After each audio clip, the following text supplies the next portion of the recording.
Hello, Bookfighters. It's Tuesday. It's very late on Tuesday, and for that I apologize. I went out and had a life today. I'm sorry. I chose to go out and have real social interaction with human beings, rather than stay home and film my video at the appropriate time. I'm sorry. I'm very sorry. But yeah, that happened. And then I got home really late and I posted a big Tumblr post about something that had been bothering me kind of all day. And then I forgot it was Tuesday. I looked up at the clock and I was like, oh crap, I was gonna do that. And so now it's 9:45, and I'm filming my video now. So yeah, sitting on the floor under my lamp because it's the only place with decent lighting, because my other light bulb in my bathroom burned out. Whatever. Okay, no one cares about my personal problems. Yeah. So the book that I read last week was Thirsty by M.T. Anderson, and I was kind of really looking forward to reading this because it's a YA vampire novel, but it's not a YA vampire romance novel. And just as a reader, I am getting really sick and tired of YA vampire romance. I never thought those words would come out of my mouth. Like, those words being spoken by me, I mean, you guys know what I read. I never thought I would say that, but really just sick and tired of it. Really. The plots are all, just, whatever. So I was really looking forward to reading this. And I started reading it, and it had definite potential. And you know, I got so far, you know, and I was like, yeah, this is going really good, and I was getting kind of really into it. And then just all of a sudden, it just started not being good anymore. And it wasn't the writing. The writing throughout the book was really good. M.T. Anderson is a really great writer as far as just tone and the use of voice, and his characters are interesting and stuff. But the plot of this book was just, I don't even know how to explain it, really. Just, like I said, it was good. It was really good until I got into the plot. Like, all like the exposition was the best part of the book. Once it got into the actual plot of the book, I didn't even understand what was happening. It seemed it was just dumb. I hate to use that word, but it really, like, the plot, it was just dumb. And it was really kind of half-assed, in my opinion. And it was just not good. It just was not a good book. And I think that's a first. I think this is the first time in this project that I've not liked the book that I read. But I can't lie to you and tell you that I liked this book, because I really didn't.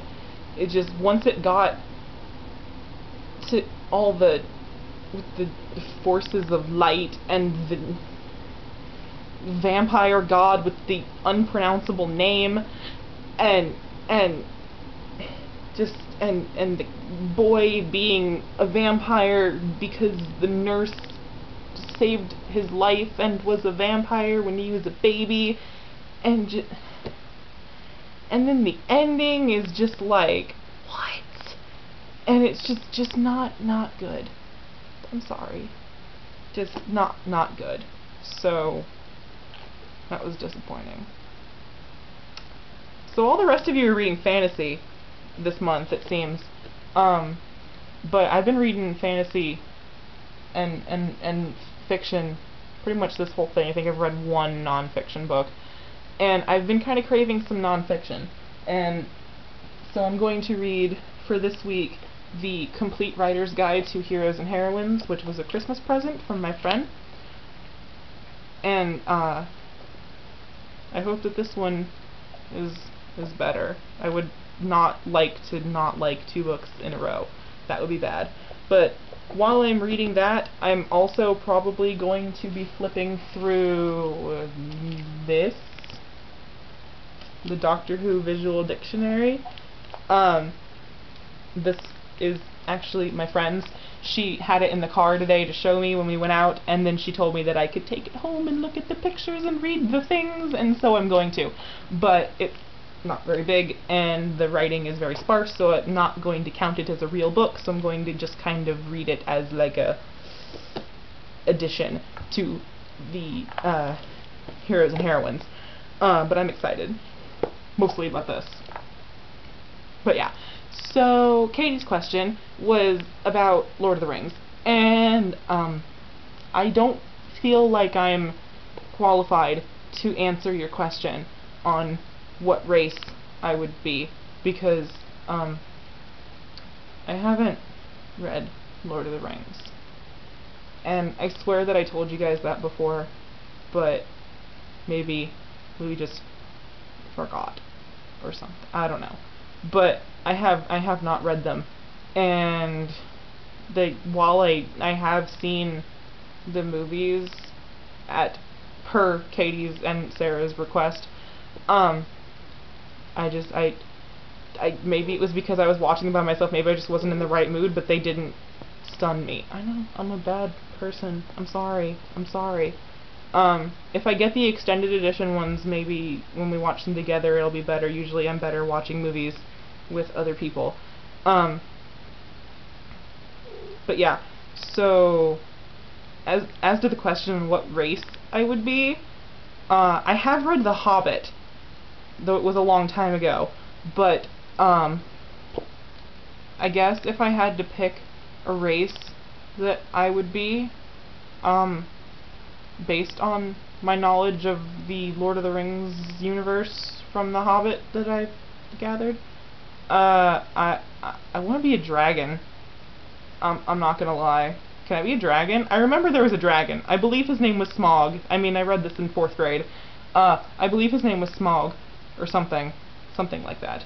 And I want to be a dragon. Just, you know, living in volcanoes and sleeping on gold and shit. That sounds pretty awesome. Can I be a dragon? Is that like an acceptable answer? Because I can't think of anything else. So yeah. And I have no opinion on Tom Bombadil because I don't know who that is. So there goes that conversation. I killed that conversation right there. I'm sorry, guys. I'm sorry. Just whatever. And I don't remember if there were any other questions.